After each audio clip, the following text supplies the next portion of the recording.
मेरे सामने ऐसे ही वीर और देशभक्त लोग आज उपस्थित हैं।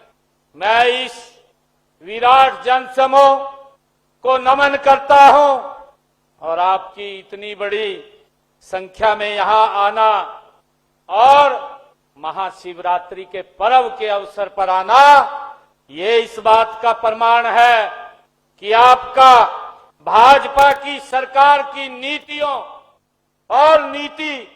और जन कल्याणकारी योजनाओं में गहरा विश्वास है।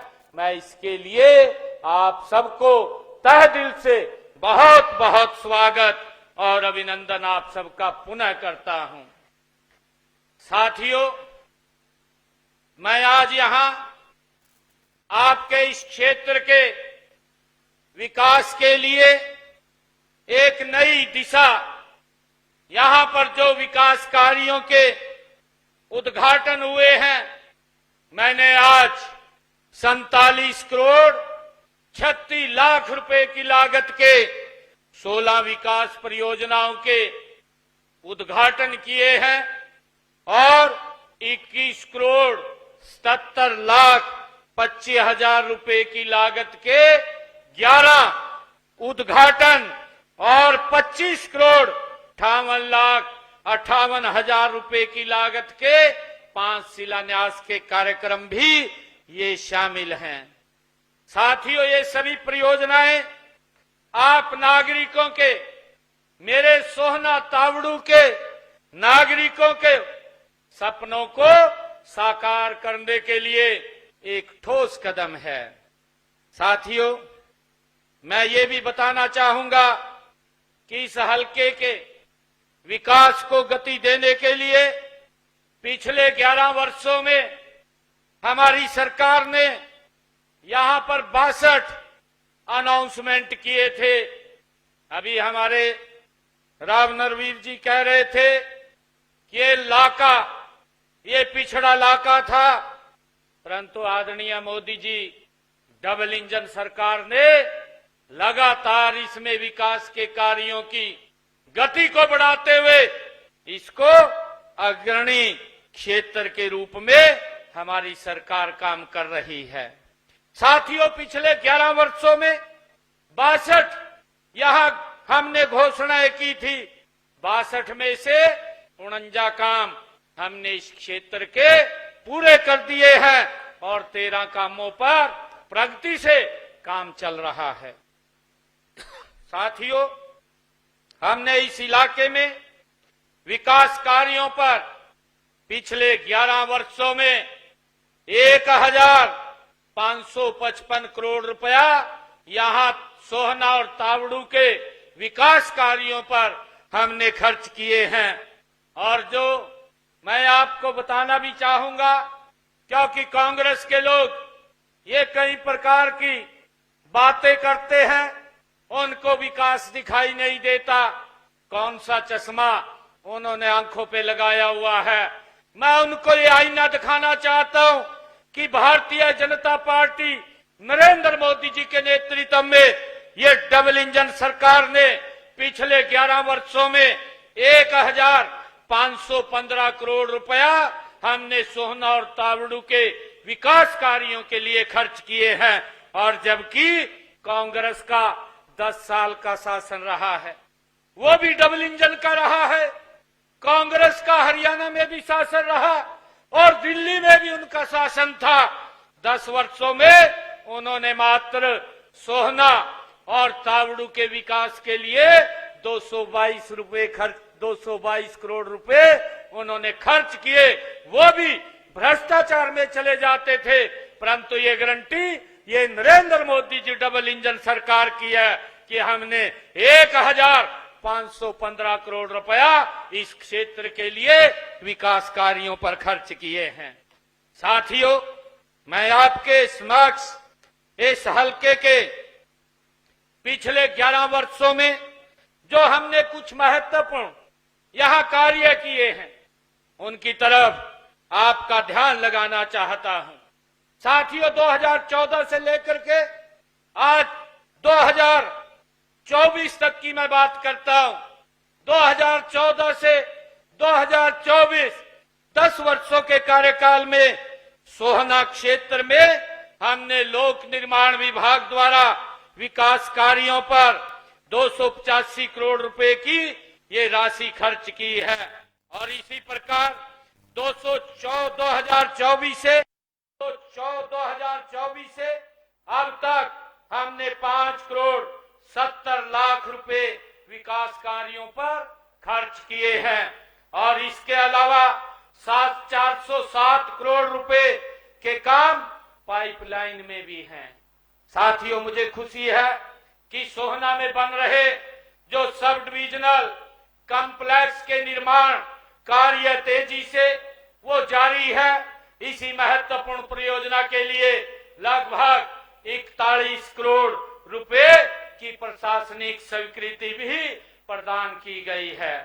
यह आधुनिक कॉम्प्लेक्स की प्रशासनिक सेवाओं को एक छत के नीचे सुदृढ़ एवं सुगम बनाने की दिशा में एक बड़ा कदम ये सिद्ध होगा। साथियों, प्रधानमंत्री ग्राम सड़क योजना में 3 सड़कों की विशेष मरम्मत के लिए 12 करोड़ 10 लाख रुपए की राशि भी स्वीकृत की गई है। और तावड़ू खंड में 54 गांवों में 40 करोड़ रुपए की लागत से पेयजल और भूमि जलाशयों के निर्माण एवं उनको पाइपलाइन से जोड़ने का काम भी किया गया है। साथियों, मैं बताना चाहता हूं कि हमारी सरकार ने पिछले 11 वर्षों में नॉन स्टॉप इस प्रदेश को आगे बढ़ाने का काम ये हमारी सरकार कर रही है। साथियों, मैं बताना चाहता हूं कि हमने जो 3.0 ये सरकार थी, इस 3.0 के अंदर हमारी सरकार ने नॉन स्टॉप इस क्षेत्र के लिए विकास कार्य वो लगातार जारी है। मैं बताना चाहता हूं कि हमने विधानसभा के चुनाव में जो संकल्प लिया था और संकल्प में 217 वायदे हमने किए थे और 217 वायदों में से हमने 60 वायदों को हमारी सरकार ने पूरा कर दिया है। और मैं बताना चाहूंगा, पहले ही साल में 157 वादों पर गति से काम चल रहा है। साथियों, आप सब जानते हैं कि 20 फरवरी से हरियाणा विधानसभा का बजट सत्र ये जो शुरू होने जा रहा है, हमने प्रदेश का बजट आम व्यक्ति का बजट बनाने के लिए लगातार हमने हितधारकों से, लोगों से इस बजट के लिए सुझाव आमंत्रित किए हैं और उनके द्वारा ये बजट, ये जनता का बजट ये तैयार किया जा रहा है। साथियों, मुझे ये भी बताते हुए कि हम सब जानते हैं कि देश के यशस्वी प्रधानमंत्री आदरणीय नरेंद्र मोदी जी के नेतृत्व में देश में अमृत काल के दौर से ये भारत ये गति से आगे बढ़ रहा है।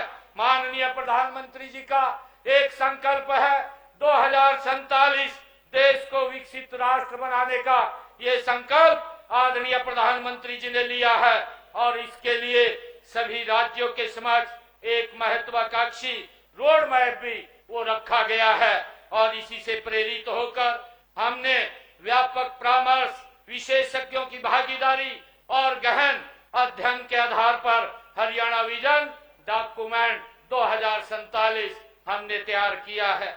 मुझे ये बताते हुए ये खुशी भी हो रही है कि हमारे इस डॉक्यूमेंट विजन का जो विमोचन 24 सितंबर को पंचकुला में भारत के गृह मंत्री आदरणीय अमित शाह जी के कर कमलों द्वारा वो किया गया है।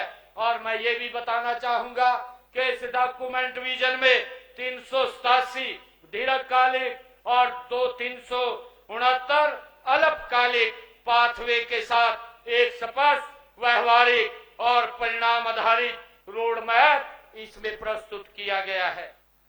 साथियों, इस डॉक्यूमेंट विजन के अनुसार हरियाणा को विकसित राज्य बनाने में सभी नागरिकों की भूमिका भी हो रहेगी। और इसमें हमने बैठे आप लोगों की भागीदारी की अधिक इसमें जरूरत है, क्योंकि आप दक्षिणी हरियाणा के यहाँ सम्मानित नागरिक हैं, जिसमें विकास की अपार संभावनाएं इसमें हैं। साथियों, हमारे जो तीसरा कार्यकाल है, इस तीसरे कार्यकाल में हमारी सरकार ने प्रदेश के सर्वांगीण विकास को और हर वर्ग के हितों की सुरक्षा के लिए अनेक ठोस कदम हमारी सरकार ने उठाए हैं। साथियों, इन जो 217 संकल्पों में से हमने 60 संकल्पों को पूरा किया है।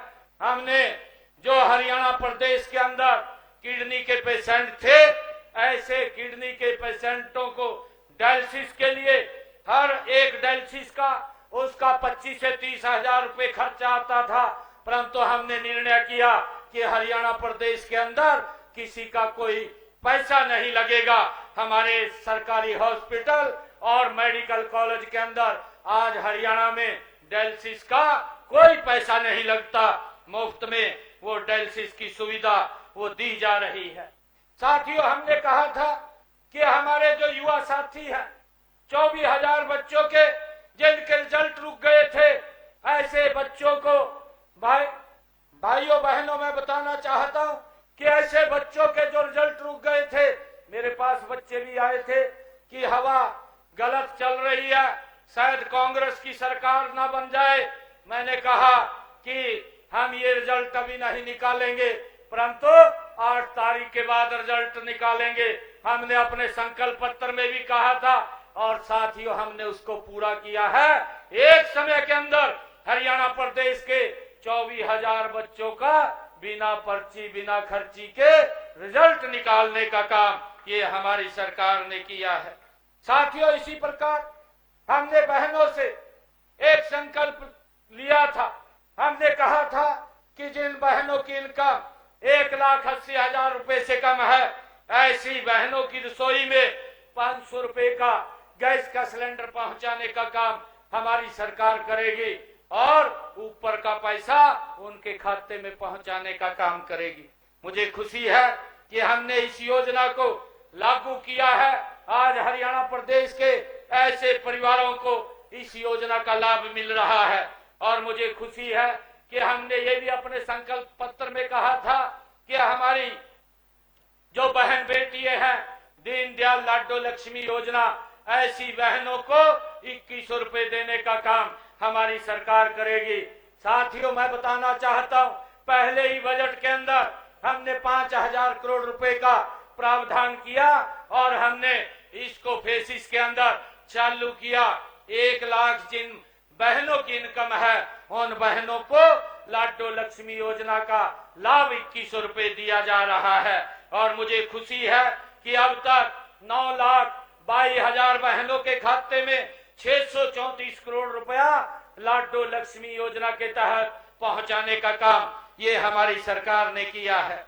साथियों, इसी प्रकार हमने अपने संकल्प पत्र में कहा था कि हरियाणा के किसान की पूरी फसल एमएसपी पर खरीदने का काम हमारी सरकार करेगी। उसको भी हमने भाइयों लागू कर दिया है। आज हरियाणा के किसान की 24 फसलें एमएसपी पर खरीदने का काम ये हमारी सरकार कर रही है। साथियों, इसी प्रकार हमने किसानों के खाते के अंदर डायरेक्ट उनकी फसल का पैसा पहुंचाने का काम भी हमारी सरकार कर रही है।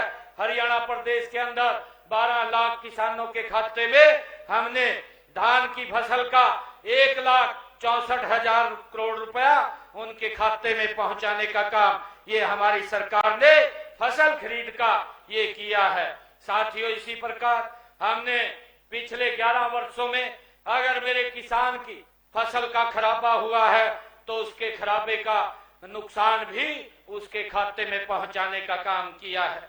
पिछले 11 वर्षों में मैं बताना चाहता हूं कि 15,448 करोड़ रुपया हमारी सरकार ने किसान के खराबे का फसल का पहुंचाने का काम किया है और अगर कांग्रेस का कार्यकाल 10 वर्ष का देखे 1139 करोड़ रुपया और 269 करोड़ रुपया हमारी सरकार ने उनके समय का जो घोषणा किया था वो देने का काम किया था। साथियों, इसी प्रकार हमने 2014 में जन सेवा का दायित्व संभालने के बाद 2015 में इसको जारी किया था। और साथियों, हमने अपने संकल्प पत्र में एक और बात कही थी कि अंग्रेजों के जमाने से जो मेरे किसानों पर एक अभियान लग रहा था, उस अभियान को हमने जड़ से खत्म किया और उसका 133 करोड़ रुपया वो भी माफ करने का काम किया है। साथियों, आज पूरे प्रदेश में जमीनों व संपत्तियों का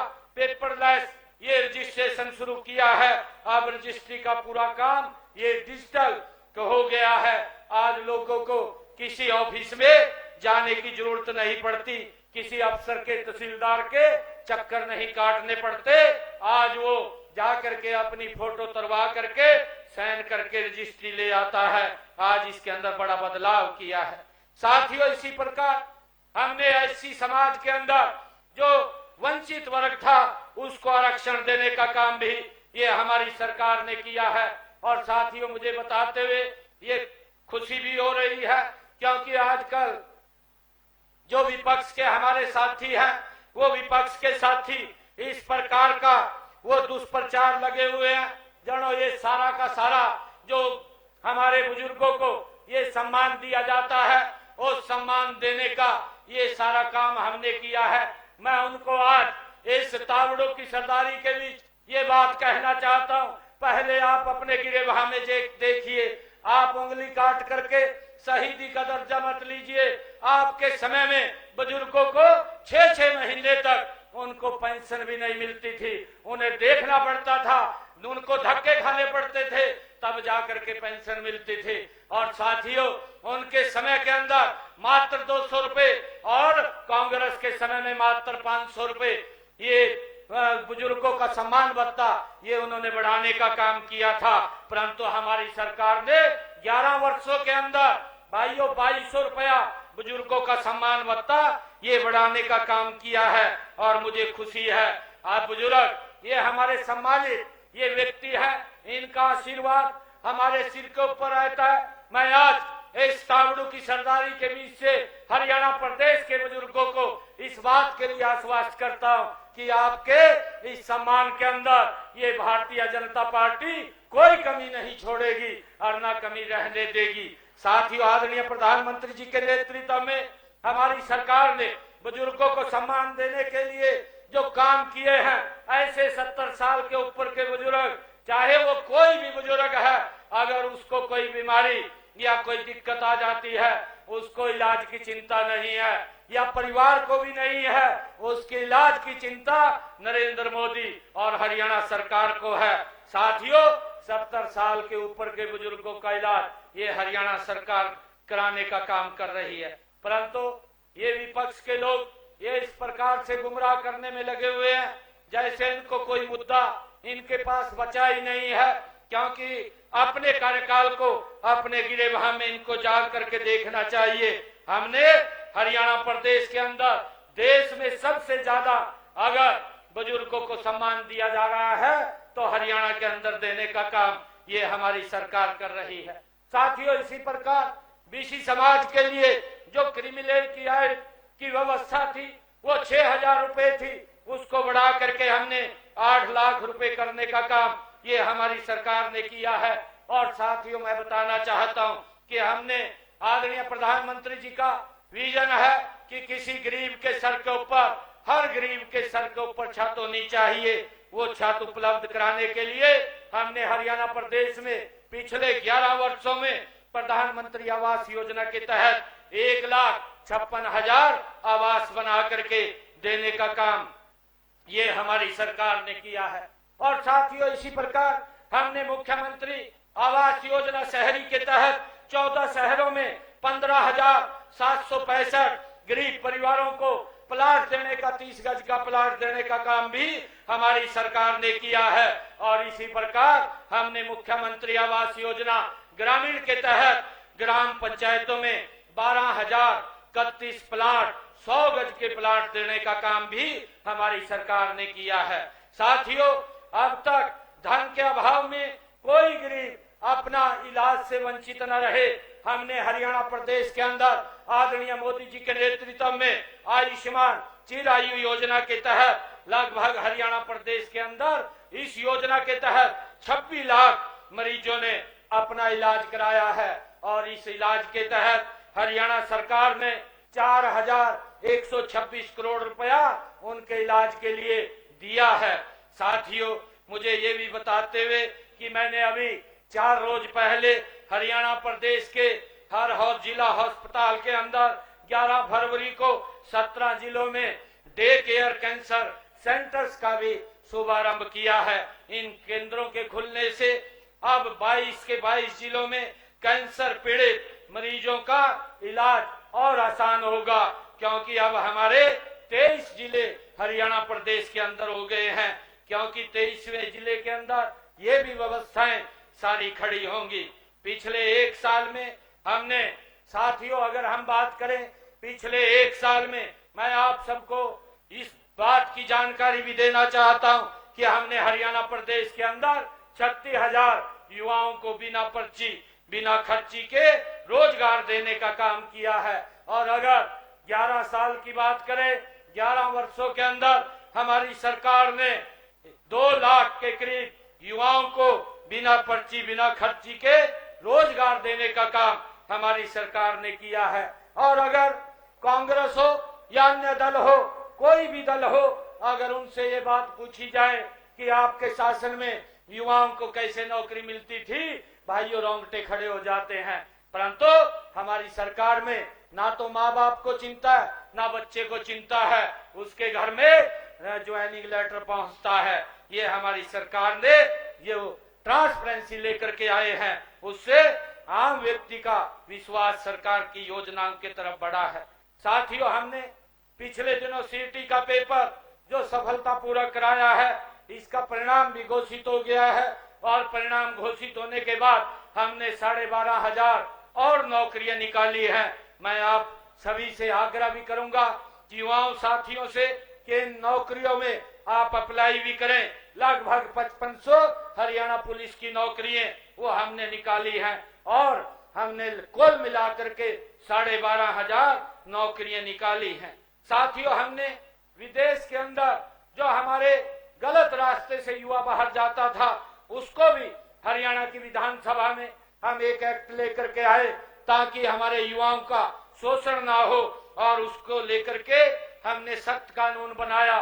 सख्त कानून तो बनाया, परंतु उसके साथ साथ हमने विदेश सहयोग विभाग भी बनाने का काम किया है और इसके माध्यम से युवाओं को बिना किसी जोखिम के लगभग 390 युवाओं को हमने बाहर सुरक्षित भेजने का काम हमारी सरकार ने किया है। और आज के दिन 7,500 कंस्ट्रक्शन वर्कर के लिए वैकेंसी भी हमारे पोर्टल के ऊपर ये लाइव है, ताकि बच्चों का बाहर जाने के लिए मात्र किराया ही लगता है, उनका कोई और खर्चा नहीं आता है। साथियों, भाजपा सरकार अपने तीसरे कार्यकाल में भी जन कल्याण के काम को बड़ी तेजी से कर रही है और मैं आप सबसे ये कहना चाहता हूं कि इस ऐतिहासिक धरती से हम सब ये संकल्प लें कि हम हरियाणा को सबसे पहले विकसित राज्य बनाएंगे। इसके लिए मिलकर के हम काम करेंगे। साथियों, आज हमारे विधायक महोदय तेजपाल तंवर जी ने यहाँ कुछ मांगे रखी हैं। उन्होंने कहा है कि तावड़ू शहर में बाईपास बनवाया जाए। ये हमारे विधायक जी ने ये डिमांड यहाँ रखी है। तावड़ू शहर के बाईपास के निर्माण का प्रस्ताव सड़क परिवहन एवं राजमार्ग मंत्रालय को वो भिजवाया जाएगा और भिजवा करके इसको पूरा करवाने का काम किया जाएगा। और साथियों, सोहना में इन्होंने सोहना के में बाईपास का निर्माण किया जाए, जिससे शहर को जाम से मुक्ति मिल सके। ये विधायक जी ने मांग रखी है। सोहना नू से सोहना तावड़ू बाईपास का कार्य जल्द शुरू करवाया जाएगा तथा सोहना तावड़ू से सोहना पलवल की डीपीआर हमने सड़क परिवहन राजमार्ग मंत्रालय में वो भिजवा रखी है, जिससे इसके ऊपर जल्दी काम शुरू होगा। साथियों, विधायक जी ने एक और बात कही है कि सोहना में गुरुग्राम सोहना एलिवेटेड एक्सप्रेसवे को दमदमा रोड पर पहुंचकर समाप्त कर दिया है। इसको एनएचआई द्वारा सोहना में दमदमा मोड़ से लेकर IMT रोड का सोहना तक पहुंचाया जाए। मैं ये कहना चाहता हूं कि गुरुग्राम सोहना एलिवेटेड एक्सप्रेसवे को दमदमा मोड़ से लेकर निरंकारी कॉलेज तक की ये परियोजना की विस्तृत रिपोर्ट हम ये सड़क परिवहन मंत्रालय को ये भी हमने भेज दी है तथा इसकी जो ही स्वीकृति मिलेगी इसके ऊपर काम शुरू करवा दिया जाएगा। साथियों, विधायक जी ने सोहना में PWD विश्राम गृह का निर्माण किया जाए, इसकी मांग रखी है। मैं विधायक जी से कहना चाहूंगा जल्दी ही आप इसकी भूमि उपलब्ध करा दीजिए। आप भूमि उपलब्ध कराएंगे तो वहां पर एक PWD का रेस्ट हाउस बनाया जाएगा। और साथियों, सोहना अपने जो विधायक जी ने कहा है कि सोहना के गांव बागनकी में प्राइमरी हेल्थ सेंटर PSC का निर्माण किया जाए। सोहना के बागनकी में प्राइमरी हेल्थ सेंटर PSC का निर्माण ये कराया जाएगा, इसकी भी मैं घोषणा करता हूं। और सोहना के गांव घामडोज में सब हेल्थ सेंटर बनाया जाए, ये मांग विधायक जी ने रखी है। घामडोज में सब हेल्थ सेंटर खोला जाएगा, इसकी भी मैं घोषणा करता हूं। और गांव खोरी कला में सब हेल्थ सेंटर ये बनाया जाए। मैं विधायक जी को कहना चाहूंगा कि आप भूमि उपलब्ध कराइए। सोहना के गांव खोरी कला में सब हेल्थ सेंटर ये खोला जाएगा, इसकी भी मैं घोषणा करता हूं। साथियों, तावड़ू के गांव हसनपुर में सामुदायिक केंद्र का निर्माण की बात कही है। तावड़ू में गांव हसनपुर में सामुदायिक केंद्र का निर्माण कराया जाएगा, इसकी भी मैं घोषणा करता हूं। और विधायक जी, आपने जो कहा है कि सोहना के गांव सहजावास रिठोज में सामुदायिक केंद्र का निर्माण किया जाए। सोहना के गांव सहजावास रिठोज में 65 लाख रुपए की लागत से सामुदायिक केंद्र के निर्माण किए जाएंगे, इसकी भी घोषणा करता हूं। साथियों, विधायक जी ने कहा कि तावड़ू गांव में के कोटा खंडेलवाल में खेल स्टेडियम में कुश्ती के लिए इंडोर में बनाया जाए, इंडोर वो स्टेडियम मैदान बनाया जाए। गांव कोटा खेड़ला के खेल स्टेडियम में कुश्ती के लिए इंडोर मैदान बनाया जाएगा, इसकी भी घोषणा करता हूं। तावड़ू में नया बस स्टैंड बनाने का आपने प्रस्ताव रखा है। मैं विधायक जी आपको कहना चाहता हूं कि आप हमें भूमि उपलब्ध कराइए। जो ही आप भूमि उपलब्ध करा देंगे हम यहाँ नया एक बस स्टैंड का निर्माण तावड़ू के अंदर कराएंगे। सोहना शहर से आज से 60 वर्ष पूर्व आपने जो अनाज मंडी यहाँ बनाने की बात कही है कि एक नई अनाज मंडी बनाई जाए। विधायक जी, आप भूमि उपलब्ध कराइए। जो ही भूमि उपलब्ध होगी तो वहां एक नई अनाज मंडी सोहना के अंदर बनाई जाएगी। विधायक जी, आपने सोहना में हरियाणा राज्य का परिवहन सब डिपो बनाने की बात कही है। सोहना में हरियाणा राज्य परिवहन का सब डिपो वो बनाया जाएगा, इसकी भी मैं घोषणा करता हूं। और साथियों, आदरणीय विधायक जी ने सोहना विधानसभा के क्षेत्र की सड़कों के लिए भी कुछ बातें कही हैं। सोहना विधानसभा क्षेत्र की 41.94 किलोमीटर की 31 सड़कें जो DLP अवधि में है, आवश्यकता अनुसार इनकी संबंधित जो एजेंसी है उसके द्वारा इसको रख रखाव इसका ठीक करवाया जाएगा। आपने सोहना विधानसभा क्षेत्र की जो PWD की सड़कें हैं वो 407 किलोमीटर की 130 वो सड़कें जो DLP की अवधि में है, आवश्यकता अनुसार उनको भी एजेंसी से ठीक करवाया जाएगा। और आपने 32.82 किलोमीटर की 7 सड़कों का निर्माण ये कहा है, इसके लिए 35 करोड़ 30 लाख रुपए की लागत से ये करवाया जा रहा है। और 100 किलोमीटर की 47 सड़कों की 45.98 करोड़ रुपए की लागत से स्पेशल रिपेयर का कार्य भी करवाया जाएगा। विधायक जी, आपने जो नाबार्ड और PMGSY के 15.90 किलोमीटर लंबाई की 3 सड़कों की बात कही है, उसकी भी विशेष मरम्मत के लिए मैं 12 करोड़ 10 लाख रुपए की राशि आज स्वीकृत करता हूं, जिस पर ये काम जल्दी चालू हो जाएगा।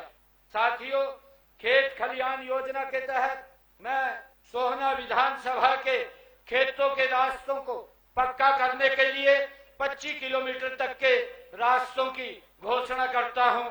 जो भी विधायक महोदय लिस्ट बना करके देंगे, खेतों के रास्ते उनको पक्का किया जाएगा।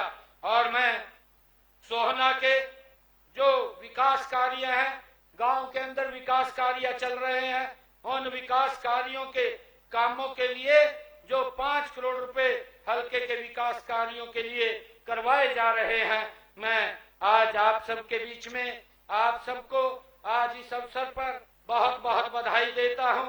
और आज मैं पुनः महाशिवरात्रि की आप सबको बधाई और शुभकामनाएं देता हूं। आइए इस ऐतिहासिक धरती से हम सब ये संकल्प लें कि हरियाणा को हम मिलकर के विकसित राज्य बनाने का हम काम करेंगे। आप सबका बहुत बहुत धन्यवाद। जय हिंद, जय भारत, जय भारत मां। मुख्यमंत्री नायब सिंह सैनी को सुन रहे थे आप। सीएम ने कहा, आजादी की लड़ाई में मेवात का बहुत बड़ा योगदान, मेवात की धरती ने बलिदान की परंपरा को आगे बढ़ाया। साथ ही सीएम ने कहा कि 1515 करोड़ रुपया सोना और तावड़ों के विकास कार्यों के लिए खर्च किए, कांग्रेस के लोगों को विकास नहीं दिखता। जहां एक तरफ मुख्यमंत्री नायब सिंह सैनी ने कांग्रेस पर जमकर निशाना साधा, तो वहीं दूसरी तरफ आजादी की लड़ाई में मेवात के योगदान का जिक्र किया।